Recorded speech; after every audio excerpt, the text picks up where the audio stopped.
Task Force on Media Security o PTFOMS. Sir, live po kayo sa RMN, DZXL Manila, si Lourdes po ito. Magandang gabi po. Magandang gabi po, Lourdes, at magandang gabi po sa lahat ng tagapakinig po. Sir, nasa area po kayo, nakita ho namin, pumunta kayo sa bahay mismo ng pinaslang na mamamahayag, kasamahan po natin. Sa initial po na investigasyon, ano po ang ugat ng natitingnan po ng mga authorities, sir? Ang PNP at saka ang PTFOMS ay tinitingnan pa muna ngayon sa kasalukuyan ang lahat na anggulo dito sa ating investigation sa pagpaslang kay Mr. Johnny Dayang. Wala pa po muna tayong masasabi kung ano talaga ang ugat ng pagpaslang, subalit marami na po tayong tinitingnan mga anggulo po. Okay. Siya po ba ay active pa sa trabaho or siya po ay active sa politika? Si Mr. Dayang po ay retired na po bilang isang mamahayag. He was already 89 years old, 90 years old na po siya.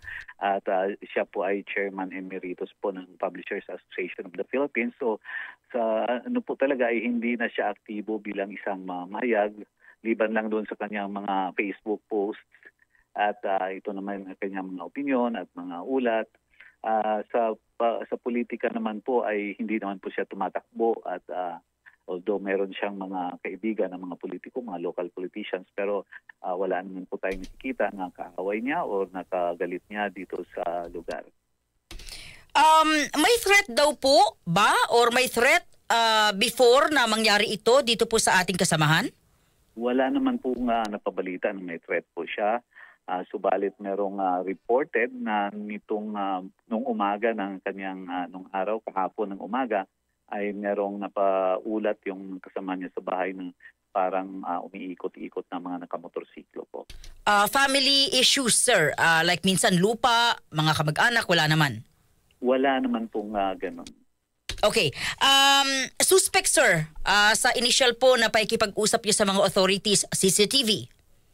Meron na pong tinitingnan ngayon yung pulis tungkol doon sa Namaril kung sino man yung gunman. Ay tinitingnan na po nila at ito ay kasalukuyang patuloy na inimbestigahan. Sir Joe, pwedeng sabihin na may persons of interest na? Liban doon sa gunman, tinitingnan pa rin po kung ano ang dahilan, ang motibo ng pagpaslang. Opo, ano po yung maitutulong ng PTFOMS sa pamilya ho ng biktima? Sa kasalukuyan ngayon ay nagpa-facilitate tayo muna doon sa pagburol, doon sa pag-aayos ng bantay ng ating dating kasamahan. At sa pamilya naman po ay nakikipag-coordinate tayo dito sa local police at saka sa ibang security agencies para sa kanilang seguridad. Sir, kanina sa interview ng ating programa sa NUJP, National Union of Journalists of the Philippines, sinabing nakakaalarma pa rin po ang sitwasyong ito, yung pangyayaring ito sa ating propesyon. At ito'y malinaw na sinasabing hindi pa rin tayo safe. Ano po, sa panig po ng pamahalaan, ano pong inyong ginagawa, sir? Kahit anumang pamamaslang sa media man or sa mga ordinaryong mamayan, kahit sinong Pilipino ang ina-attack or hinaharas, or pinapaslang, ito po talaga ay threat sa ating lahat. Subalit ginagawa ng gobyerno at the Philippine National Police is on top of the situation sa investigation na ganito. Pero matatandaan natin na nitong mga nakalipas na buwan, itong nakalipas na taon, wala naman pong mga banta or pamamaslang or atake sa media. And even this year, nung papalapit ng eleksyon, wala naman po.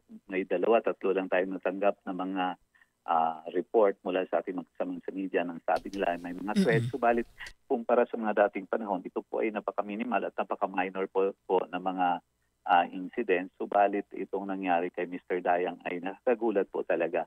Kaya po ito ay ating tinututukan at inimbestigahan ng mabuti. Opo, sir, may pahabol lamang. May testigo raw po? Meron pong, ano po? May testigo na raw pong hawak yung mga otoridad?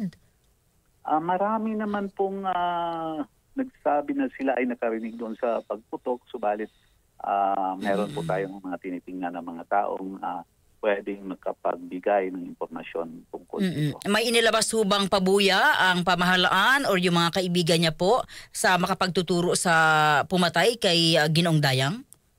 Sa kasalukuyan po ay wala pa naman po tayong nilalabas na yan. Sir Joe, sa inyong mensahe sa ating mga kababayan, higit po sa ating mga kasamaan sa hanap buhay.